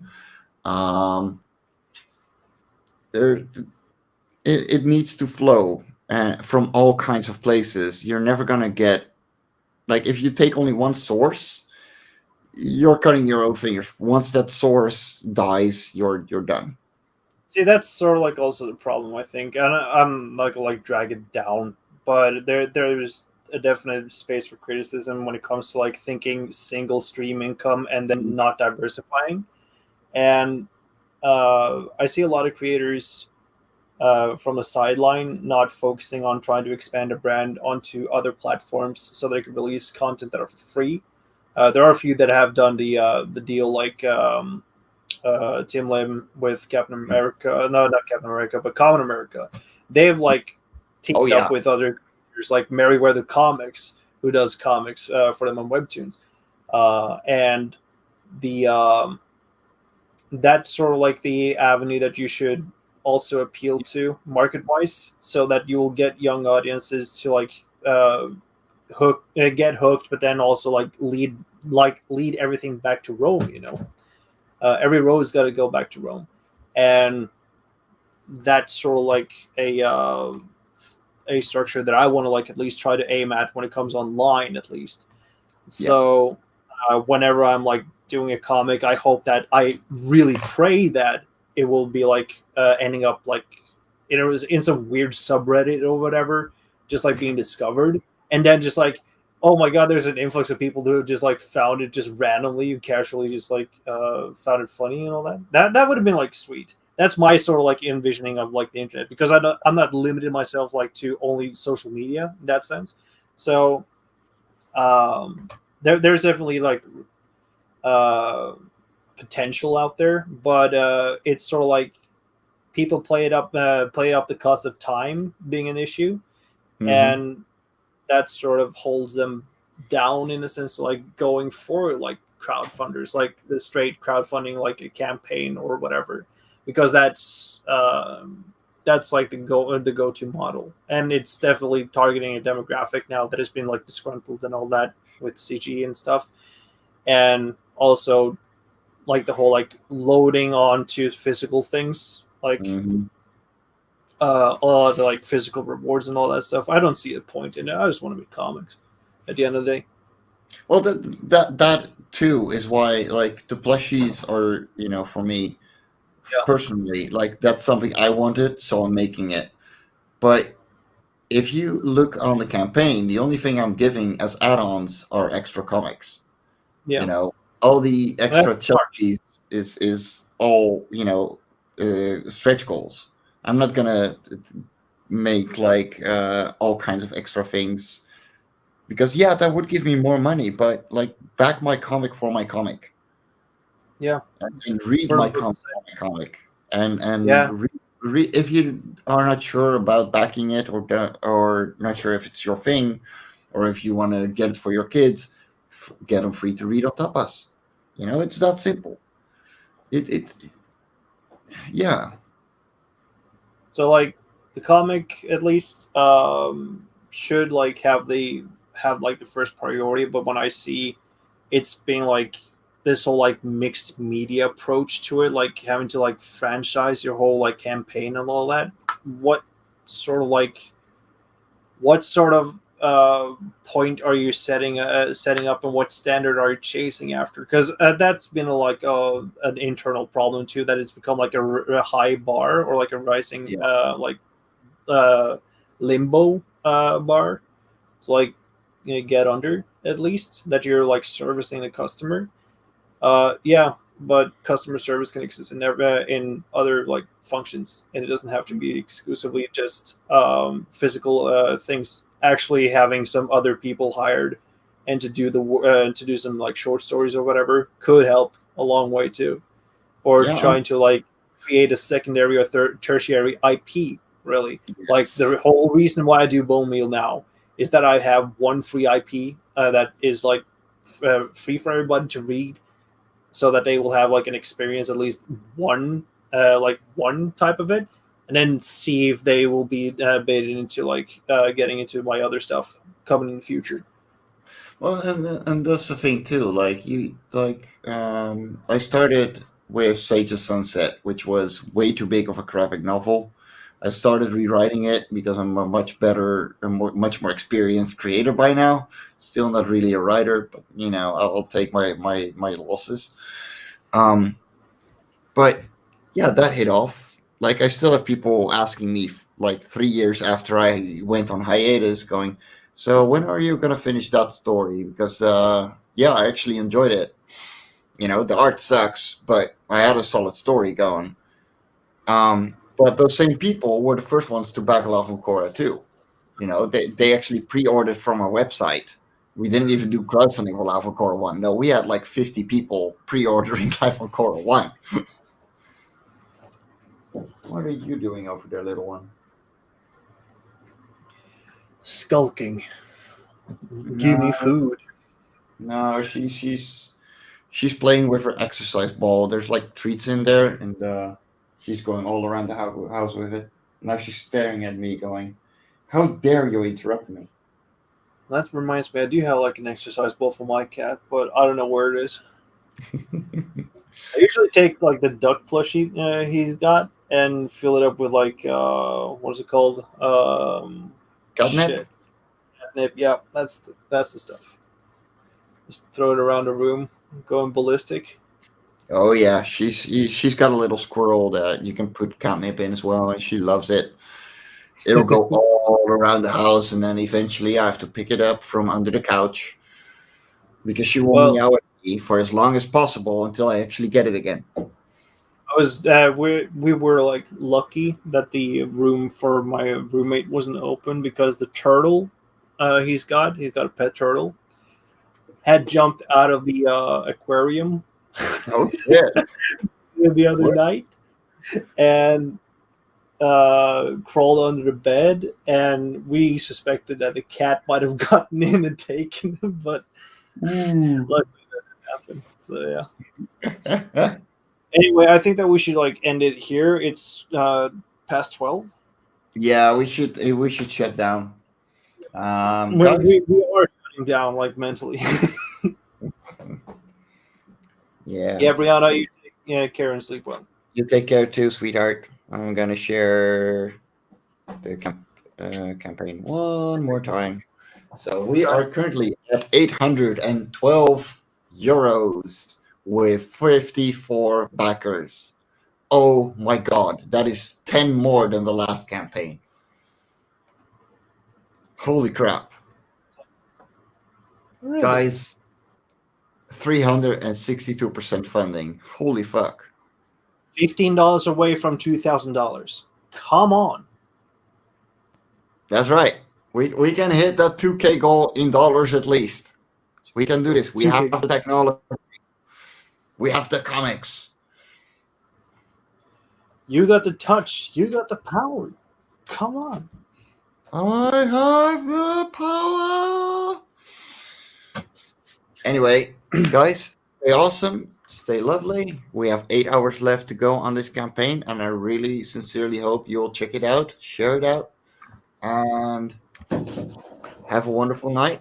Jake, thanks for hanging out. All the other people that came around, of course, to go check them out too. If you have not subscribed to the Raging AVC broadcast network yet, be sure to do so. And if you haven't subscribed to my own YouTube channel, be sure to do so too. I don't know where you're watching from, but do check them out. And we will leave with the announcement that on April 9th, I will be starting a new live show on Saturdays, 10 p.m. Eastern, 10 a.m. Eastern, here on the Region 2 Broadcast Network for Sketchy Saturdays.